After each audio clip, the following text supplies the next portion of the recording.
بسم اللہ الرحمن الرحیم۔ ماہ رمضان کے 9ویں دن کا ثواب۔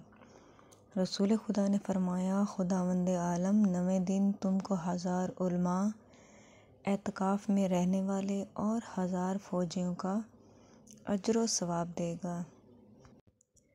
ماہ رمضان کے 9ویں دن کی دعا۔ بسم اللہ الرحمن الرحیم۔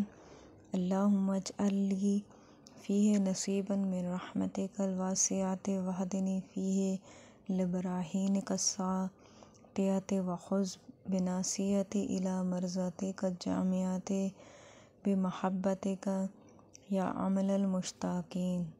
اے اللہ، آج کے دن مجھے اپنی وسیع رحمت میں سے بہت زیادہ حصہ دے، اس میں مجھ کو اپنے روشن دلائل کی طرف ہدایت فرما اور میری مہار پکڑ کے مجھے اپنی ہمت جہتی رضاؤں کی طرف لے جا، اپنی محبت سے اے شوق رکھنے والوں کی آرزو۔